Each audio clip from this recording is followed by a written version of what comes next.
Welcome to Toffee TV. It's the 26th of April 2018 and this is the Everton News Daily. Not much going on today, if I'm honest. Struggling for some stories, if I'm honest. But you know what? We'll always find a story or two to bring you on the Everton News Daily. It looks like Kevin Mirallas will be returning to Goodison Park in the summer. He's obviously on loan at Olympiacos. That was his big move, going back to his former club. He thought he was going to rip it up. He hasn't done that. He's been described as unacceptable, and it looks like he will train with the reserves for the rest of the season, and therefore will likely come back to Everton next season to start pre-season. He's declared that he wants to stay there, but his performances just haven't been up to it. He's played 11 times, scoring twice. I think one of them was a penalty, and he just hasn't done it. The team is struggling to qualify for the Champions League, and he's been poor. And this is from a player that, you know, this time last year we were told at the Everton Awards, at the Dixies, that he just signed a new contract and everything was great. But it really hasn't worked out, has it? A player, you know, over his time at Everton showed promise, and then his attitude has just meant that he's dropped off. He's always coming out with what he's going to do and all these statements, and yet he doesn't do it, or you know, yeah, there's been problems in training or whatever, problems behind the scenes. He just doesn't live up to the mantle that he tries to create, and that's always been his biggest problem. And as I said, the worst part is that the lad's not a bad player when he wants to be. He just chooses not to be. I think he's lost a lot of pace through his injuries and hasn't really been able to make up for it.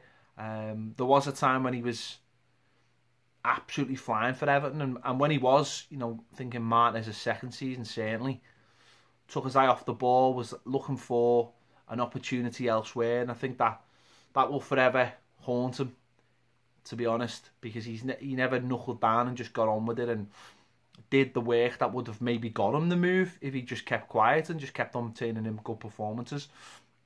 He obviously thought this was going to be an easy opportunity to, you know, go to a club that he loves, and a club where, when you seen him go over there and the reception he got, it was absolutely incredible. They all thought they were going to get this Premier League class player in his peak that was going to elevate them, and he probably thought, we'll go into a lesser league, I'll be able to step it up, and he hasn't stepped up. It's as simple as that. He's took that attitude with him, probably took the attitude that I can coast here and I'll do all right, and I think that's the problem he's always had. Well, not always had at Everton, but certainly had for the last few years at Everton, where he probably thinks I can cruise here and it doesn't really matter, I'll get games anyway. Football's not like that, and most of the people with bad attitudes get found out regardless of talent, because it's that extra little bit that I think pushes you over the edge. So it looks like Kevin Mirallas will be starting pre-season training at Everton, and the mad thing is, that'll be probably after the World Cup. He'll probably go to the World Cup. I don't know how much time he'll have at the World Cup, but he'll probably likely go to the World Cup, which just shows you how fickle football can be. But anyway, it looks like he's coming back anyway. In other news, mentioned yesterday about Kate at Swansea. Other teams are looking at him as well. One of those other teams apparently is AC Milan, who have now apparently decided that they don't really want him. So if Everton do want him, that's one less club they've got to rival to sign the player. Sound. What else is in the news today? Laurent Blanc, manager that has been linked with Everton, apparently he's changing his agent to get him a job in the Premier League. Could that job be at Everton? Apparently one of the agents he's looking at is Raiola. If Marcel Brands comes into the club, Raiola is his agent. Could that be a bit of a link-up? Could that work for a couple of years? Could he be the man? He's not someone he's not someone I'd like, to be honest. I think he failed at PSG, given the chance. I think he failed at the France job. I was watching a documentary on Netflix a couple of weeks ago, Le Blues, when he took over at in the French job. Some of his decisions politically, not very good. Not very good. Making problems out of nothing and really rubbing people up the wrong way. Some of his players just, and you know, he just didn't do it as a manager either, as a coach either. So not someone I'd be I'd be too happy to see take over Everton. Listen, big name, won the World Cup, captain, not captain, sorry, centre-back when France won it. Of course, he didn't play in the final because he got sent off for kicking Bilic in... Did he kick him? He did something to him in the semi-final. It was a dive. He got sent off. He didn't play in the final. They still won it. And he went up there and got the trophy in me. So, good player in his time.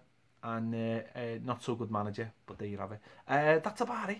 The other only other story is Jack Rodwell today. Ex-Everton player, of course, at Sunderland. On a reported 70 grand. And there was reports a few weeks ago or a month ago or so that he'd left the club and was... you know, getting his contract paid up and was leaving the club. And apparently today he was at Chris Coleman was asked in a press conference if he'd be available for the game. Chris Coleman said he didn't know where he was, so I don't know what that's all about. So it just shows you the fall of Jack Rodwell since he left Everton, obviously going to Man City and then going to Sunderland. Sunderland, who are now obviously going to be in League One next season. Incredible that a player who's on that kind of money and they don't know where he is or don't know what he's doing or football is just mental. Managers who are rubbish continue to get jobs, and players who have big reputations continue to get paid very high sums of money for doing absolutely nothing. It's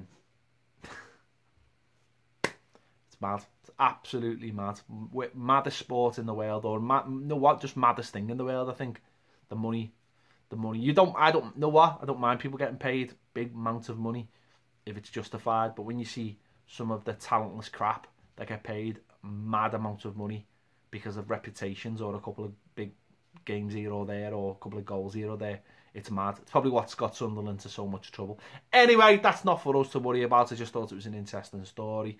Thanks for joining us today on the Everton News Daily. Sam Allardyce is doing his press conference tomorrow before the Huddersfield game, the trip to Huddersfield, so we'll let you know all about that tomorrow.